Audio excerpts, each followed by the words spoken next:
जो अल्लाह के नाम पर या जो कलमा के नाम पर चीजें की जा रही हैं, क्या वाकई में ये लोग जन्नत जा रहे हैं? जन्नत तो क्या, ये तो दोजक के लायक भी नहीं। एक वो इस्लाम है जो मौला का इस्लाम है, एक वो इस्लाम है जो मुल्ला का इस्लाम है। मुल्ला का मतलब कट्टरपंथ का इस्लाम है। ये लोग कश्मीर के दुश्मन हैं, कश्मीरियत के दुश्मन हैं और कश्मीर के डेवलपमेंट के दुश्मन हैं। तो क्या ये इस्लाम है? क्या ये इस्लाम सिखाता है कि जो लोग इंसानियत के दुश्मन हैं, सरे बाजार चौराहे पर उस आदमी को गोली मारें या उसको सूली पे चढ़ाएं, ताकि दुनिया ऐसा इबरतनाक तमाशा देखे इनका कि आगे इनकी नस्लें भी कभी ऐसा करने की हिम्मत ना कर सके। ये तो अभी कड़े फैसले लिए गए हैं, उसके बाद ऐसा कड़ा फैसला होगा कि पाकिस्तान में बैठे हुए इनके जो आका हैं उनकी रूह कांप जाएगी। वो अपने बच्चों को ये कह के मरेंगे कि इंडिया की तरफ गलत नजर उठाकर मत देखना, आतंकवाद तो बहुत बड़ी बात है। जो अल्लाह के नाम पर या जो कलमा के नाम पर चीजें की जा रही हैं, क्या वाकई में ये लोग जन्नत जा रहे हैं या जो जन्नत का बहाना एक बताया जा रहा है? इन सब पर विस्तार से बातचीत करेंगे। कमाल साहब, बहुत बहुत स्वागत है आपका। सबसे पहले तो पहलगाम में जिस तरीके से आतंकियों ने जो लोग घूमने आए थे, उसमें से एक नवविवाहित जोड़ा भी था जो घूमने वहाँ पर गया, उनको गोलियां मार दी, कलमा नहीं पढ़ पाए। कैसे आप पूरी घटना को देख रहे हैं और ये जन्नत का नाम लेते हैं, कैसे देख रहे हैं आप इस घटना को? देखिए साहब, जन्नत तो क्या, ये तो दोजक के लायक भी नहीं है। ऐसे लोग दोजक का ईंधन बनेंगे। ये जो धर्म के नाम पर ये जो कायराना हरकत करते हैं, ये कोई मजहब नहीं सिखाता। कोई मजहब ये नहीं कहता कि आप लोग निहत्तों पर वार करें। कोई मजहब ये नहीं कहता कि आप मजहब पूछकर गोलियां चलाएं। ये ऐसी कायराना हरकत इन्होंने करी है कि जो हिस्ट्री में शायद कभी ऐसा नहीं हुआ होगा कि कोई नाम पूछकर और उस पर गोली चलाए। तो ये हरकत को कोई भी मजहब, कोई भी इंसानियत के धर्म को मानने वाला ये नहीं कहेगा कि ये सही है। और ये जो लोग ये मानते हैं, ये कट्टरपंथ के लोग जो ये मानते हैं कि हम जन्नत में जाएंगे, हमें हूरें मिलेंगी, तो इनको जन्नत तो भूल जाइए आप, ये लोग दोजक का ईंधन बनेंगे और इसके अलावा कुछ नहीं होगा। लेकिन लगातार देखिए, आप पूरे जम्मू कश्मीर या पहलगाम में जिस तरीके की घटनाएं हो रही हैं, उसके बाद से प्रधानमंत्री नरेंद्र मोदी भी एक्शन में आया। अमित शाह खुद वहां पर विजिट किए। आज प्रधानमंत्री मोदी ने बल्कि ये कहा कि एक एक को चुनकर मारा जाएगा और ऐसा हिसाब किया जाएगा कि याद रखेंगे। कैसे देख रहे हैं जिस तरीके, क्योंकि कहा जा रहा था कि प्रधानमंत्री पे कई सवाल उठ रहे थे कि भाई कह रहे थे कि सुरक्षित हाथों में देश है और यहाँ मारे जा रहे हैं, आतंकियों द्वारा जो है टूरिस्ट मारे जा रहे हैं, कमजोर हाथों में सरकार है, क्या लगता है? नहीं नहीं नहीं, ऐसा नहीं है। आप देखें, जब से धारा 370 और 35A का खात्मा हुआ कश्मीर में, तब से कश्मीर की आवाम बड़ी खुशहाल थी, कश्मीर में शांति थी। मैं अभी 2023 में कश्मीर गया था, तो मैंने खुद देखा कि वहाँ के लोग ये कहते थे कि जब से धारा 370 ख़त्म हुई है, हमारा ऐसा लग रहा है कि हम एक मजबूत राज्य हैं और हमारे यहाँ प्रोग्रेस हो रही है, हमारे यहाँ डेवलपमेंट हो रहा है, हमारे यहाँ इंडस्ट्रीज़ आ रही हैं, हमारे यहाँ अगर देखें तो अब लोग सुरक्षित महसूस कर रहे हैं, आतंकवाद बिल्कुल ख़त्म हो गया है।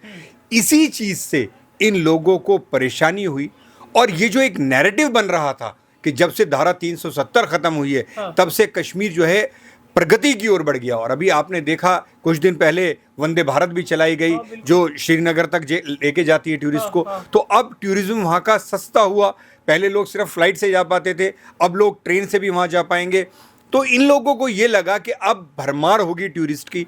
वो लोग आगे खुद देखेंगे कि कश्मीर जो है किस तरह तरक्की कर रहा है, कैसे यहाँ के लोग फल फूल रहे हैं, किस तरीके से यहाँ का टूरिज्म जो है वो बढ़ रहा है और लोग खुशहाल हैं। तो ये लोग जाकर अपने अपने देशों में ना बताएं, अपने अपने राज्यों में ना बताएं, इसलिए इन्होंने, ये लोग कश्मीर के दुश्मन हैं, कश्मीरियत के दुश्मन हैं और कश्मीर के डेवलपमेंट के दुश्मन हैं। इन्होंने ये दिखाने के लिए कि नहीं, ऐसा कुछ नहीं है, आज भी आतंकवाद वहाँ पर है, आज भी लोग कत्ल करे जा रहे हैं, इस वजह से इन्होंने ये कायराना हरकत करी है। मगर ये लोग अपने मकसद में कामयाब नहीं हो पाएंगे, क्योंकि जो लोग वहाँ पर अभी भी टूरिस्ट रुके हुए हैं, चाहे वो हिंदू हो या मुसलमान हो, वो कह रहे हैं कि यहाँ का जो कश्मीरी मुसलमान है, जो कश्मीरी यहाँ का बाशिंदा है, चाहे वो हिंदू है चाहे वो मुसलमान है, क्योंकि अक्सरियत मुसलमान की, इस वजह से मुसलमान कह रहा हूँ कि वो लोग हमारा पूरी तरीके से साथ दे रहे हैं।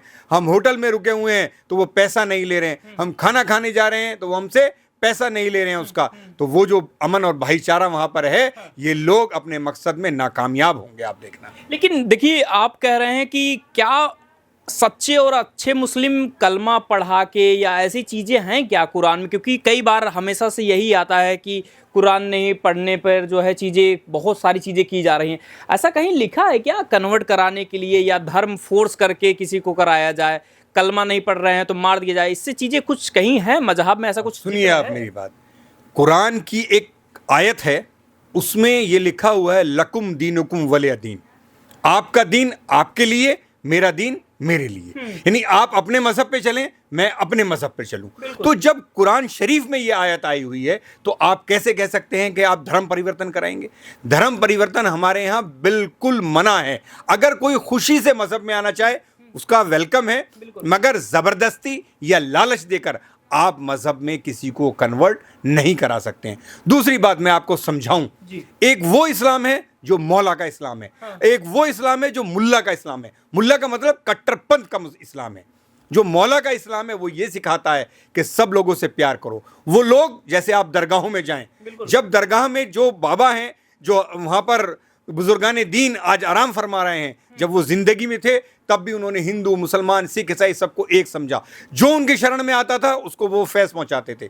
आज भी दरगाहों पे आप जाके देखें तो हिंदू, मुसलमान, सिख, ईसाई, जैन, बौद्ध, पारसी सभी लोग आते हैं और सभी को बराबर का फैज़ मिलता है, सभी को बराबर की इज्जत वहाँ पर मिलती है, सभी को बराबर का वहाँ पर मान सम्मान दिया जाता है। तो वो लोग हैं। दूसरी तरफ ये कट्टरपंथी इस्लाम है, जो लोग वहाँ पर ये सिखाते हैं कि हम जो कह रहे हैं वही इस्लाम है, उसके अलावा कोई इस्लाम नहीं है। अगर आप किसी को मारोगे तो आपको जन्नत मिलेगी, वहां पर हूरें मिलेंगी। ये सब कट्टरपंथ के लोग हैं। ये वो लोग हैं जो जिहादी लोग हैं, या जिनको वहाबी कहा जाता है हमारे यहाँ, ये वहाबी मानसिकता के लोग हैं। आपको मैं बता दूं कि कश्मीर की हिस्ट्री में आप ये नहीं दिखा सकते कि एक भी दरगाह को मानने वाला कोई पत्थरबाज था या आतंकवादी था। एक भी लिस्ट आज तक आप देख लें, जो भी आतंकवादी पकड़े गए हैं, जो मारे गए हैं, कहीं पर भी आपको दरगाह को मानने वाला कोई मुसलमान उसमें नहीं मिलेगा। इवन मैं आपको बताऊं, चरारे शरीफ एक बहुत बड़ा श्राइन है वहां पर। चरारे शरीफ में जब मस्तगुल जो आतंकवादी था वो घुसा वहां पर, और जब उसको ये लगा कि आर्म फोर्सेस ने मुझे घेर लिया है, तो उसने दरगाह को ही आग लगा दी। जो लोग दरगाहों को आग लगाने के लिए तैयार हैं सिर्फ इस वजह से कि मैं उस आग में जब बच जाऊंगा, धुएं में निकलकर भाग जाऊंगा, क्योंकि वैसे तो आर्म फोर्सेस मुझे निकलने नहीं देंगी। तो जो लोग अपने आप अपने मफाद के लिए दरगाह को आग लगा सकते हैं, आप मानते हैं कि वो मजहब पर चल रहे हैं? उसके अलावा एक ऐश मकाम दरगाह है जहां पहलगाम में अटैक हुआ, उससे 20 किलोमीटर पहले मैं खुद वहां पर गया। जब वहां के लोगों से मिला, उन्होंने मुझे एक वाकया बताया कि जब यहाँ पर आतंकवाद चरम पर था, तो यहाँ पर कुछ आतंकवादी आए और उन्होंने ये कहा कि आप दरगाह का उर्स नहीं मनाएंगे, ये बिदत है, ये हराम है, ये मज़हब में जायज़ नहीं है, और ऐसा है और वैसा है। दुनिया भर की उन्होंने बातें कही। कहने के उनके हाथ में गन थी। हमने कहा साहब हम नहीं मनाएंगे।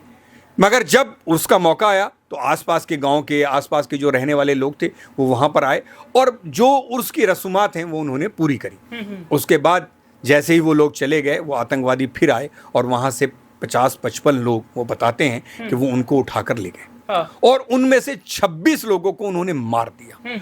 और जो लोग उठा के ले गए थे सबके लिए 2-2 लाख रुपए उन्होंने लिए। उसके बावजूद उनको अपाहज कर दिया, किसी का हाथ तोड़ दिया, किसी का पैर तोड़ दिया, किसी की आंख फोड़ दी। ऐसे बहुत से लोगों से मैं खुद जाके मिला। तो क्या ये इस्लाम है? क्या ये इस्लाम सिखाता है? इसके अलावा मैं आपको बताऊं, श्रीनगर में एक दस्तगीर साहब की दरगाह है। वहाँ हर महीने की जो उर्दू की 11 तारीख होती है, उसमें फातिहा होती है। वो बताते थे कि जैसे ही 11वीं आती थी, वैसे ही उसी दिन यहाँ पर गोलियों की बौछार करते थे। जो लोग श्राइन में आते थे उनको गोलियां मारते थे, उनको कत्ल करते थे।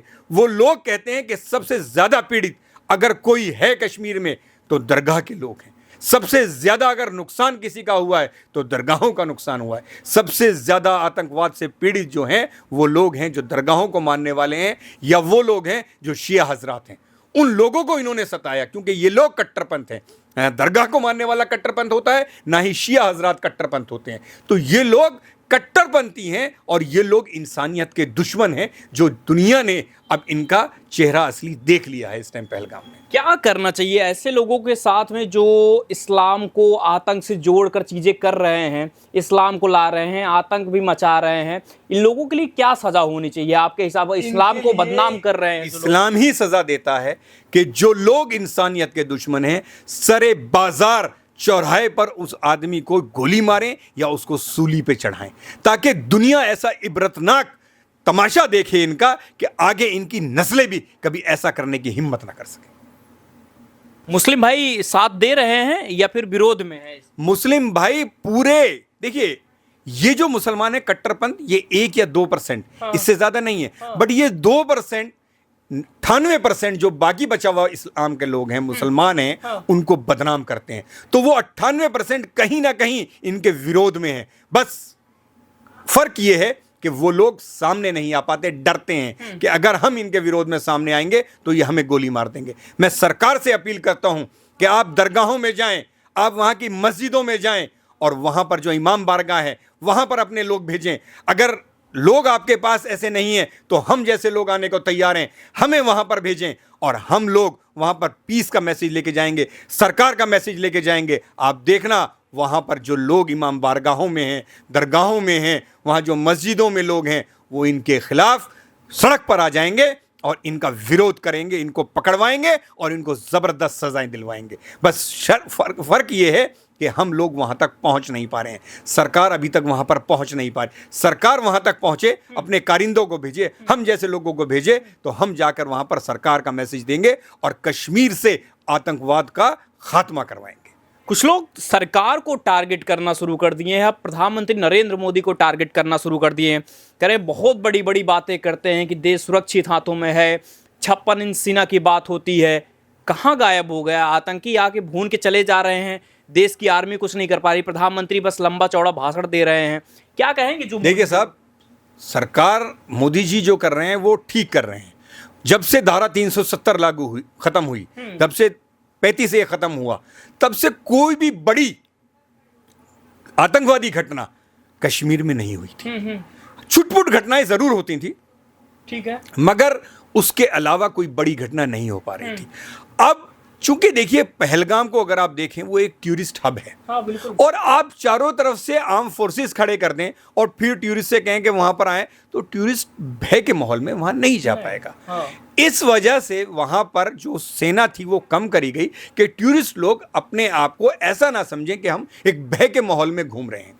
जो आपने देखा होगा, क्लिप्स भी देखे होंगे कि लोग एंजॉय कर रहे हैं, लोग रील बना रहे हैं, लोग डांस कर रहे हैं वहां पर, मगर ऐसे में ही इन्होंने घात लगाकर हमला करा। घात लगाकर तो कोई प्रेसिडेंट हाउस में भी घुस सकता है, बिल्कुल। घात लगा के तो पीएमओ में भी जा सकता है, घात लगा के आपने देखा संसद में भी आतंकवादी घुसे थे। तो ऐसा नहीं है, घात लगाकर कभी भी कहीं कोई घुस सकता है, मगर उसके बाद उसको जो इबरतनाक अंजाम होगा वो भी दुनिया देखेगी। हम ये अपील करते हैं कि जो सर्जिकल स्ट्राइक पहले करी गई थी, उससे बड़ी सर्जिकल स्ट्राइक हो और इन लोगों का अंजाम जो है वो दुनिया देखे, ताकि इनकी 7 नस्लें कभी ये कोशिश ना कर पाएं कि हम आतंकवादी घटना करेंगे।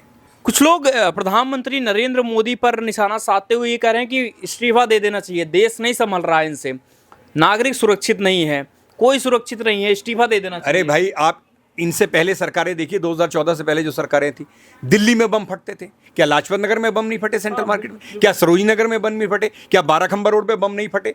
दिल्ली जैसी राजधानी में बम फट रहे थे। वो तो कश्मीर है। एक घटना वहां पर हुई तो आप मतलब प्रधानमंत्री जी का इस्तीफा मांग रहे हैं। आपको शर्म आनी चाहिए। 2014 से 10 साल से ऊपर हो गया है, 11 साल हो गए हैं देश चलाते हुए प्रधानमंत्री मोदी को। अगर एक भी कोई ऐसी घटना आप दिखा दें कि ऐसी हुई हो, कहीं पर कोई दंगा ऐसा हुआ हो, पहले आप देखते थे कितने दंगे होते थे सरकारों में, कभी आज यहां पर दंगा है, वहां पर दंगा है, वहां पर दंगा है।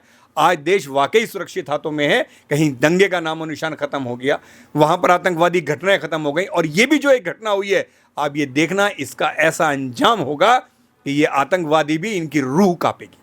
पूरे पाकिस्तान में तहलका मच चुका है। प्रधानमंत्री ने जब से ऐलान किया है, अटारी बॉर्डर बंद कर दिया गया है, जो सिंधु समझौता था उसको रद्द कर दिया गया है। पाकिस्तान के जो लोग हैं उनको कहा गया है कि भैया अपना 1 हफ्ता में बुरिया बिस्तरा बांध लीजिए इंडिया से, क्या कहेंगे, पाकिस्तान पूरी खलबली मच गई एकदम से। ये जो नरेंद्र मोदी ने कदम उठाए हैं, आज तक जितनी सरकारें थी, जितनी पाकिस्तान से लड़ाई हुई, जितनी आतंकवादी घटनाएं हुई, कभी ये कड़े फैसले नहीं लिए गए। आप देखते जाइए, एक कहावत है गांव में कि तुरत के पाते तुरत नहीं जला करते। ये तो अभी कड़े फैसले लिए गए हैं, उसके बाद ऐसा कड़ा फैसला होगा कि पाकिस्तान में बैठे हुए इनके जो आका हैं उनकी रूह कांप जाएगी। वो अपने बच्चों को ये कह के मरेंगे कि इंडिया की तरफ गलत नजर उठाकर मत देखना, आतंकवाद तो बहुत बड़ी बात है। ये लोग ऐसी सजा पाएंगे कि इनकी रूहें कांपेंगी, इनकी औलादों की रूहें कांपेंगी। लेकिन जो कहा गया कि जो सिंधु समझौता जो है उसको रद्द कर दिया गया, उसके बाद से कई मौलाना उधर से बोल रहे हैं, रक्षा मंत्री भी उधर से बोल रहे हैं, कह रहे हैं युद्ध एक तरीके से कहें कि युद्ध को जो है आमंत्रण दे रहा है भारत, और मुंहतोड़ जवाब देंगे भारत को, युद्ध के लिए तैयार। आज तक जितनी लड़ाइयाँ हुई, पाकिस्तान ने कितना बढ़िया जवाब दिया है, कैसा मुंहतोड़ जवाब दिया है, ये सबको पता है। ईदड़ भभकी लग रही है। नहीं नहीं नहीं नहीं, ऐसा है, इस बार भी अगर जब देखेंगे आप, हिंदुस्तान जो भी कदम उठाएगा, इस बार आर या पार का मामला होगा। या तो आतंकवाद बिल्कुल खत्म हो जाएगा या फिर पाकिस्तान को बिल्कुल नेस्तो नाबूद कर दिया जाएगा। आप ये देखते रहिए, जो ये कदम उठाए जा रहे हैं, या तो पाकिस्तान सुधरेगा, और अगर नहीं सुधरेगा तो उसमें बैठे हुए जो इनके आका हैं उनको नेस्तो नाबूद करा जाएगा। मोदी पे भरोसा है, क्योंकि आज स्पीच दे रहे थे कि चुन चुन कर इनको सजा दी जाएगी, जो कहीं पर भी जाएं लेकिन चुन कर लाया जाएगा, इनको यहीं मारा जाएगा। आप ये बताएं, पाकिस्तान जैसा देश दुआ करता है कि अल्लाह हमें मोदी जी जैसा प्रधानमंत्री दे। तो इस टाइम हिंदुस्तान में मोदी जी के अलावा कोई एक शख्स का नाम आप ऐसा बता दीजिए जो हिंदुस्तान को संभालने वाला हो। आपने देखा कोविड जैसी त्रासदी आई, मगर हिंदुस्तान उसमें भी मजबूत खड़ा रहा। ना तो कोई भूखा मरा, ना ही कोई बिना दवा के यहां पर रहा। इतने बड़े देश में 140 करोड़ लोगों को वैक्सीन लगवाना, आप क्या मजाक समझ रहे हैं? दोस्तों, अगर इस टाइम देश को कोई संभाल रहा है तो वो नरेंद्र भाई मोदी है। वो इस टाइम विश्व नेता हैं, और इस टाइम देश तरक्की कर रहा है, विश्व गुरु बनने की ओर अग्रसर है। इसी वजह से ये जो लोग हिंदुस्तान के दुश्मन हैं, इन लोगों के पेट में दर्द हो रहा है और ये ऐसी कायराना हरकतें कर रहे हैं। आप जब देखिए, जब कोई तरक्की करता है तभी उसके ऊपर लोग हमला करते हैं। हाँ, जो लोग तरक्की नहीं करते हैं, जो लोग बिल्कुल डेड पड़े रहते हैं, उनको कोई कुछ नहीं कहता है। तो ये जो हमले हो रहे हैं, ये मोदी जी जो तरक्की कर रहे हैं, जो वो मुस्लिम देशों में जा रहे हैं, वहाँ हिंदुस्तान का नाम उन्होंने पैदा करा। आपने देखा कितने मुस्लिम मुमालिकों ने अपने जो देश का उनका सबसे सर्वोच्च सम्मान है वो मोदी जी को दिया। तो उससे इन लोगों के पेट में दर्द होता है कि पाकिस्तान के प्रधानमंत्री को तो कोई नहीं पूछ रहा, हिंदुस्तान का प्रधानमंत्री अगर जा रहा है तो उसको सब स्वागत कर रहे हैं। वहां पर जाके हिंदुस्तान के नारे लग रहे हैं, वहां पर लोग उनका स्वागत करने के लिए आते हैं। ऐसी बड़ी बड़ी ट्रीटी हो रही हैं और ऐसे बड़े बड़े समझौते हो रहे हैं जिससे हिंदुस्तान तरक्की कर रहा है। तो ये सब लोगों के पेट में दर्द हो रहा है, उसी की ये कायराना हरकत है। मगर ये कायराना हरकत भी आइंदा नहीं कर पाएंगे, ऐसा इबरतनाक इनको सज़ा मिलेगी। आपने देखना कि आप भी ये कहेंगे कि वाह मोदी जी वाह, आपने ऐसी सज़ा दी है कि इनकी 7 नस्लें भी ऐसा कदम उठाने की अब जुर्रत नहीं करेंगी।